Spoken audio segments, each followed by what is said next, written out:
Assalamualaikum. Jumpa lagi dengan Kak Aisyah di sini. Sebelum kita mulai pembelajaran kali ini, kita mulai dengan bacaan basmalah ya. Bismillahirrahmanirrahim. Oke, kali ini kakak akan membahas mengenai ikatan kimia. Oke, yuk kita pelajari bareng-bareng. Semoga bisa dipahami ya. Jangan lupa like, komen, dan subscribe.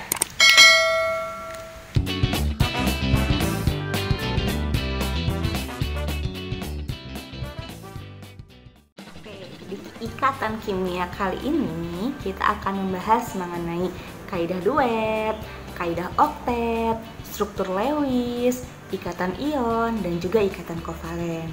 Yuk kita pelajari bareng-bareng.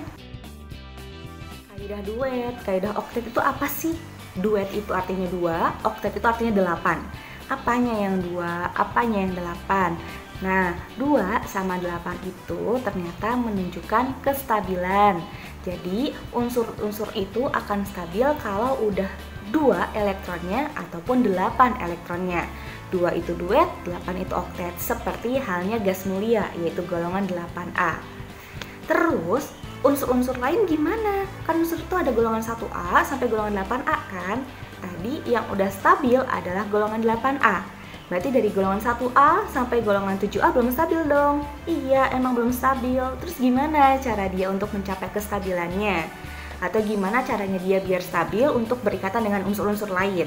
Nah, ternyata mereka itu mencari kestabilannya atau gimana caranya dia stabil itu dengan cara melepaskan elektron ataupun menangkap elektron.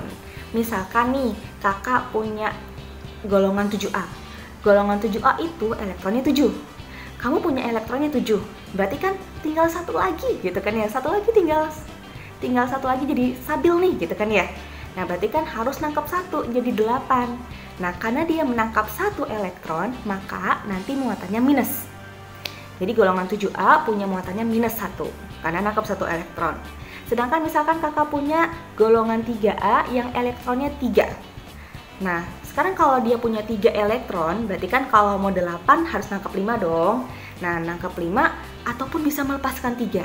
Gampangan mana? Nangkap 5 atau melepaskan 3? Ya gampang lepas 3, lebih sedikit kan ya. Maka golongan 3A nanti muatannya plus 3. Oke, jadi kita bisa lihat contoh dari unsur-unsur gas mulia atau golongan 8A. Kita punya helium, nomor atomnya 2, kalau kita konfigurasikan juga 2 aja. Kemudian ada neon, nomor atomnya 10, kalau kita konfigurasikan 2 dan 8. Kemudian kita punya argon, nomor atomnya 18, kita punya konfigurasi 2, 8, 8. Kemudian kita punya krypton 36, konfigurasinya adalah 2, 8, 18, 8. Kemudian kita punya 54 xenon, konfigurasinya seperti itu. Dan kita juga punya terakhir radon 86, konfigurasinya kayak gitu. Nah, tadi kan yang gas mulia itu katanya sudah duet dan sudah oktet. Nah, yang duet itu cuma punya helium doang. Kalau kita lihat elektron valensinya helium atau elektron terluarnya helium cuma 2. Nah, itu artinya duet. Sedangkan kamu lihat neon, argon, krypton, xenon, dan radon, terakhirnya paling luarnya itu adalah 8. Nah, itu yang memenuhi kaidah oktet. Gitu. Jadi, gas mulia itu sudah memenuhi kaidah duet, yaitu cuma helium doang. Kemudian dari neon sampai radon itu adalah oktet, yaitu 8 elektronnya. Nah, sekarang kita belajar mengenai struktur Lewis ya. Jadi di struktur Lewis itu menunjukkan titik-titiknya. Titik-titik itu menunjukkan jumlah dari elektron valensi. Ingat, elektron valensi adalah elektron yang ada di kulit terluar. Atau gampangnya elektron valensi itu sesuai dengan golongan. Golongan 1A maka elektron valensinya 1, 2A 2, 3A 3, 4A 4, 5A 5, 6A 6, 7A 7, 8A 8. Jadi sesuai dengan golongannya. Yuk kita cek struktur Lewis untuk masing-masing golongan atau masing-masing unsur. Untuk natrium nomor atomnya 11, maka konfigurasinya adalah 2, 8, 1. Nah, kalau kita lihat elektron terluarnya atau elektron valensinya adalah 1, maka nanti gambar titiknya juga cuma 1 gitu. Kemudian kalau kita lihat magnesium yang nomor atomnya 12, kalau kita konfigurasikan 2, 8, 2, maka elektron valensinya adalah 2. Terus titiknya juga 2. Terus kita punya aluminium nomor atomnya 13, 2, 8, 3. elektron valensinya 3, maka nanti gambar struktur Lewisnya atau titiknya juga 3.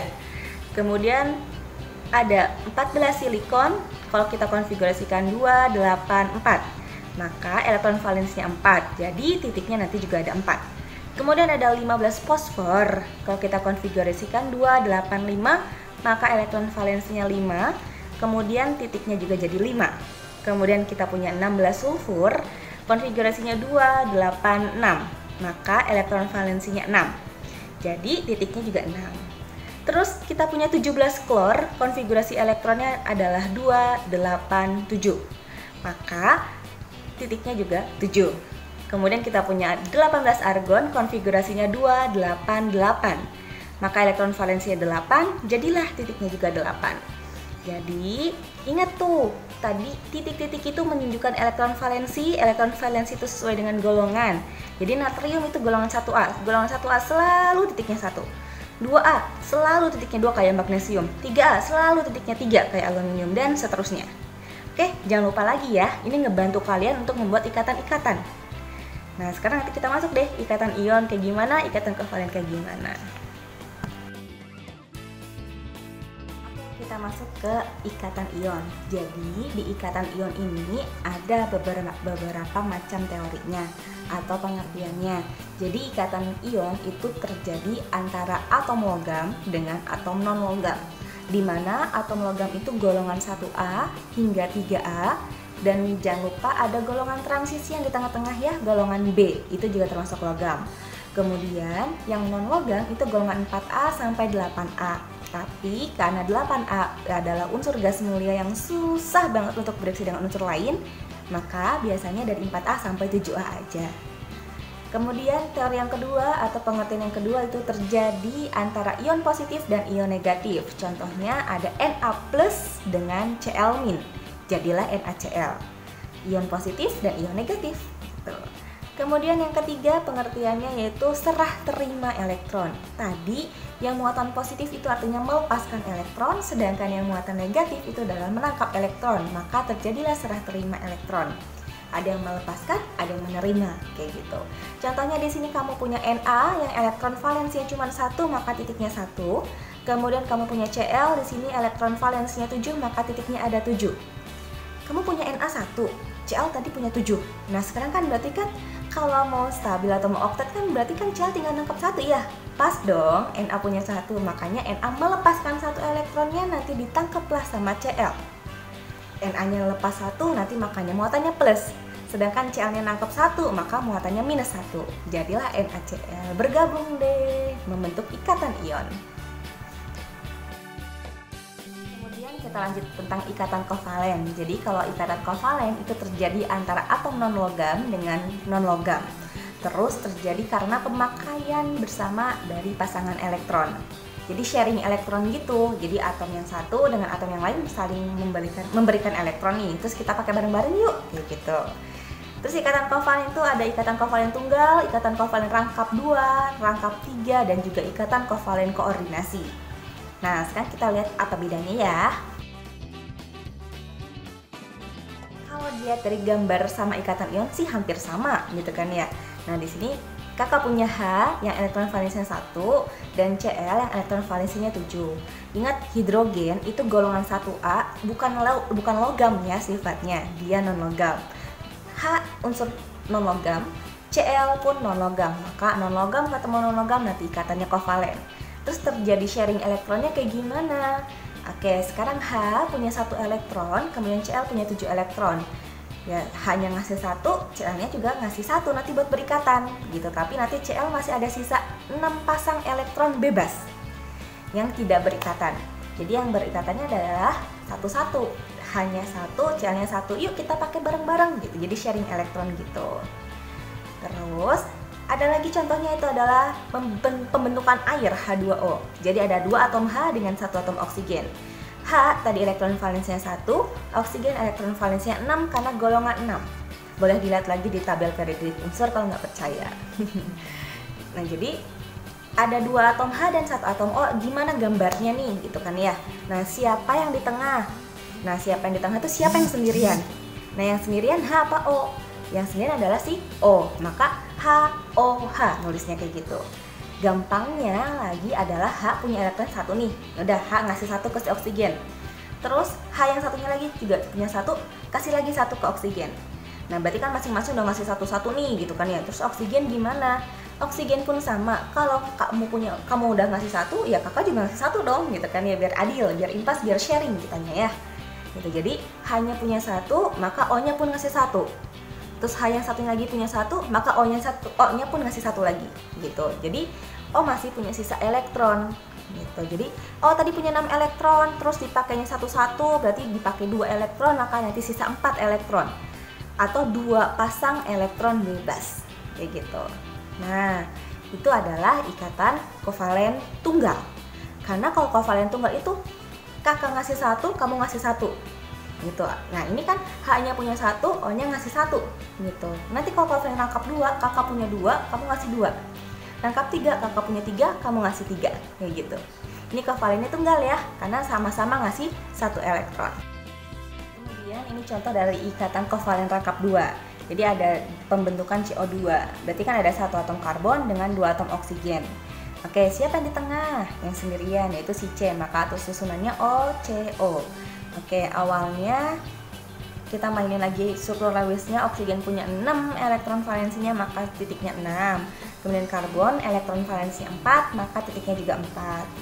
Oke, awalnya karbon itu cuma ngasih 1 elektronnya, oksigen pun ngasih 1 elektronnya. Terus karbon ngasih 1 elektron, oksigen pun ngasih 1 elektron. Tapi ternyata kalau sama-sama ngasih 1, ternyata di tengahnya itu belum oktet. Jadi kan oktet stabil ya gitu. Nah, ini belum oktet nih kalau sama-sama ngasih 1. Maka dari itu si C-nya ngasih 2, maka oksigen pun ngasih 2. Si C yang satunya, C-nya juga ngasih 2 lagi ke yang satunya lagi, maka O-nya pun ngasih 2 juga. Nah, jadi kalau kita hitung elektron yang ada di atom pusat karbon, itu ada berapa tuh? Ada 1, 2, 3, 4, 5, 6, 7, 8. Nah, sudah memenuhi kaidah oktet kan ya? Nah, jadi yang stabilnya adalah pembentukan ini. Jadi, pembentukan CO2 ada ikatan rangkap 2-nya, gitu deh. Terus pembentukan gas nitrogen, berarti ada 2 atom nitrogen dong, gitu kan ya. Nah, N itu golongan 5A, maka elektron valensinya 5, berarti titiknya juga 5. Oke, kita gambarin titiknya 5, tapi karena N-nya ada 2, N sama N tuh. Terus, kalau misalkan awalnya 1-1 ngasihnya, itu ternyata belum oktet. Jadi, ngasihnya berapa nih? Coba ngasih 2, 2 sama 2 juga belum oktet. Nah, pas ngasih 3 sama 3, ternyata udah oktet, maka bikinlah stabilnya kayak gini. Jadi, kalau kita hitung, coba dihitung aja. Di sekitar N itu ada berapa elektronnya? Ada 8 kan ya? Gitu. Jadi, stabilnya pembentukan nitrogen adalah ikatan kovalen rangkap 3.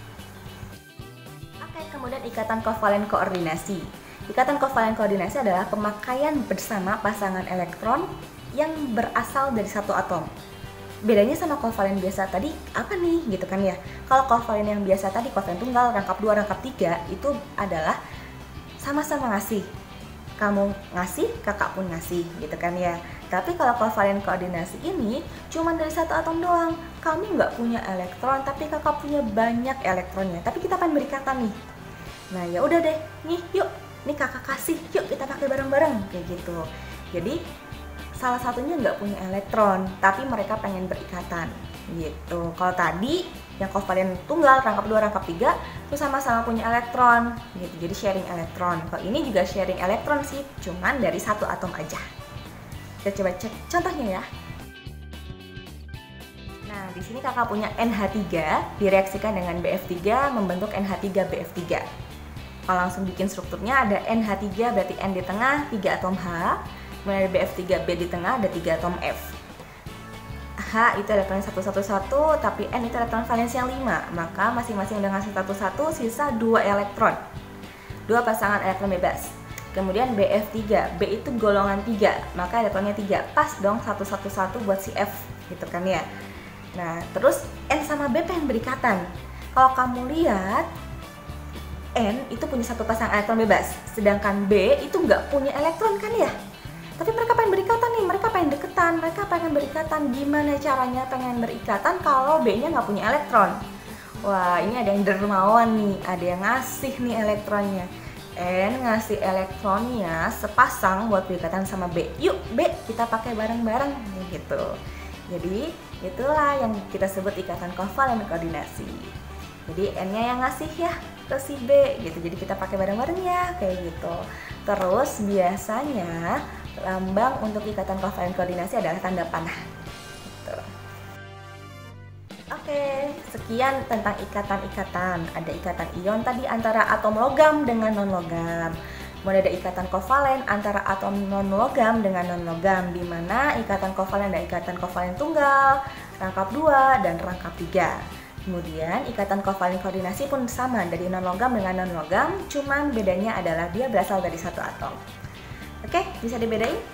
Nanti di video selanjutnya mengenai bentuk-bentuk molekul dan kepolaran.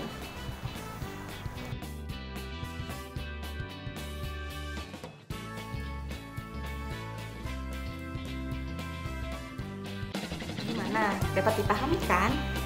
Kalau misalkan masih bingung, masih ada yang ingin ditanyakan, tinggal komen aja ya. Oke, terima kasih udah nonton video ini. Semoga dapat bermanfaat dan semoga dapat dipahami oleh semuanya. Dadah, wassalamualaikum.